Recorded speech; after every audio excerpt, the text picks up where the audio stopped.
नमस्कार, आप देख रहे हैं स्वाना सफर। देखिए राजस्थान से जुड़ी खबरें और योजनाएं 5 मिनट के इस वीडियो में। कौन सी खबर आपको अच्छी लगी कमेंट करें और आप किस जिले से देख रहे हैं ये भी लिखना ना भूलें। डेली खबरें पाने के लिए चैनल को सब्सक्राइब करके बेल आइकन दबाएं। शुरुआत करते हैं बड़ी खबर से। जयपुर में एसडीटीएफ का बड़ा ऑपरेशन, 2 हार्डकोर अपराधी पकड़े गए। एक रोहित गोदारा गैंग का sharp shooter. Anti gangster task force ने बड़ी कार्रवाई करते हुए 2 हार्डकोर बदमाश को गिरफ्तार किया है। जोटवाड़ा इलाके में की गई इस कार्रवाई में सुजानगढ़ शूटआउट का मुख्य आरोपी कृष्ण सिंह और 27 आपराधिक मामलों में वांटेड लक्ष्मण सिंह को दबोचा गया। पुलिस इस ऑपरेशन को राज्य में अपराधियों के खिलाफ बड़ी कार्रवाई मान रही है।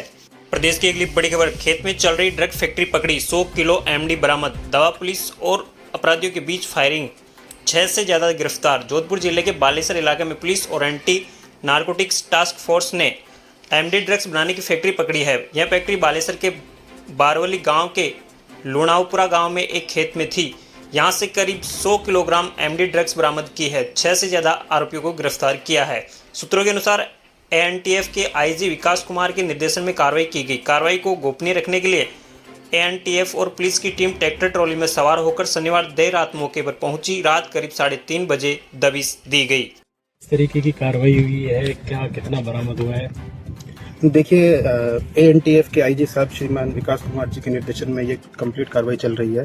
आज सवेरे हमारी टेक्निकल टीम को इनपुट मिला था कि बावरली गांव के इस क्षेत्र में यहाँ पर एमडी फैक्ट्री होने की संभावना है। उस संबंध में टीम ने यहाँ पर छापा मारा। टीम अभी यहाँ पर मौके पर से हमको 6 मुलजिम हमारे यहाँ पे पकड़ में आए हैं और जो एमडी है, एमडी से संबंधित तैयारी के जो केमिकल्स हैं उनकी जांच की जा रही है। उनमें कितनी बरामद की है उसके संबंध में विस्तृत कार्रवाई अभी जारी है। प्रदेश की अगली बड़ी खबर, जूली बोले प्रदेश में आतंक का साया। सलूमर में 15 बच्चों की मौत के बाद भी सरकार गंभीर नहीं, मामले को दबाया जा रहा। नेता प्रतिपक्ष टीकाराम जूली ने प्रदेश सरकार पर तीखा हमला बोलते हुए कहा कि राजस्थान में आतंक और अत्याचार का साया लगातार बढ़ रहा है। सलूमर में बच्चों की मौत के मामले में सरकार गंभीर नहीं है। उन्होंने कहा कि सरकार को सद्बुद्धि आए, इसके लिए वे प्रार्थना करेंगे। जूली अजमेर में नौसर माता मंदिर समारोह में शामिल होने पहुंचे थे। सर्किट हाउस में पत्रकारों से बातचीत करते हुए उन्होंने कहा कि सरकार के 2.5 साल पूरे हो चुके हैं, अब उसका लॉकडाउन शुरू हो गया है। उन्होंने कहा कि वे हाल ही में सलूमर गए थे जहां 15 बच्चों की मौत हुई है। उनके दौरे के बाद सरकार के मंत्री पहुंचे, लेकिन पूरे मामले को दबाने का प्रयास किया जा रहा है। प्रदेश की अगली बड़ी खबर, बीकानेर में एयर स्ट्राइक के बाद ब्लैकआउट की मॉक ड्रिल। हवाई हमले से बचने की तैयारियों को लेकर शनिवार को सुबह इंडियन ऑयल के बॉटलिंग प्लांट में एयर स्ट्राइक और शाम को ब्लैकआउट किया गया। शनिवार सुबह बिछवाल स्थित इस प्लांट में 9:02 पर बम धमाके की सूचना मिली। इसके बाद शाम 7 बजे के बाद अचानक पूरे शहर में जगह जगह ब्लैकआउट किया गया।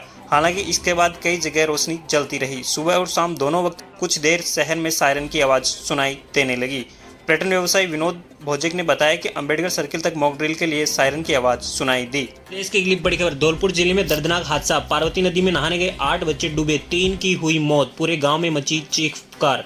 जिले के मनिया थाना क्षेत्र के गड़ाइच गांव में रविवार दोपहर एक दर्दनाक हादसे ने पूरे इलाके को झकझोर कर रख दिया। गर्मी से राहत पाने के लिए पार्वती नदी में नहाने गए बच्चों के साथ यह हादसा हुआ, जिसमें 3 मासूमों की जान चली गई, जबकि 5 बच्चों को एक 14 वर्षीय किशोर ने अपनी जान जोखिम में डालकर बचा लिया। बड़ी खबर, उत्तर पश्चिम रेलवे में अब एआई का पहरा। जाने कैसे बिना देखे आपकी सुरक्षा करेगा रोबोटिक दिमाग। राजस्थान से गुजरने वाली ट्रेनों और यहाँ के रेलवे स्टेशनों पर अब आर्टिफिशियल इंटेलिजेंस की पैनी नजर है। उत्तर पश्चिम रेलवे ने डिजिटल फ्रॉड और टिकटिंग में होने वाली धांधलियों पर नकेल कसने के लिए यहाँ एक विशेष एआई सेल का गठन किया गया है। यह सेल केवल एक तकनीकी विभाग नहीं बल्कि रेलवे का वह तीसरा नेत्र है जो इंसानी नजरों से बच जाने वाली सूक्ष्म गड़बड़ियों को भी सेकंडों में पकड़ लेता है। पिछले 3 महीनों से गुप्त रूप से सक्रिय इस सेल ने अब बड़े स्तर पर ऑपरेशन शुरू कर दिया है। खाद बीज विक्रेताओं की देशव्यापी हड़ताल 27 को। भीलवाड़ा में 1200 दुकानें रहेगी बंद। महाराष्ट्र से शुरू हुई खाद बीज विक्रेताओं की बेमियादी हड़ताल की चिंगारी अब राजस्थान तक पहुंच गई है। Rajasthan agricultural input dealers association के आह्वान पर सोमवार 27 अप्रैल को भीलवाड़ा जिले के सभी खाद बीज विक्रेता 1 दिवसीय सांकेतिक हड़ताल पर रहेंगे। इस देशव्यापी आंदोलन के समर्थन में जिले भर के कारोबारी अपने प्रतिष्ठान पूरी तरह बंद रखेंगे। खाद बीज की दुकानें बंद रहने से कृषि कार्यों में जुटे किसानों की परेशानियों का बढ़ना तय माना जा रहा है।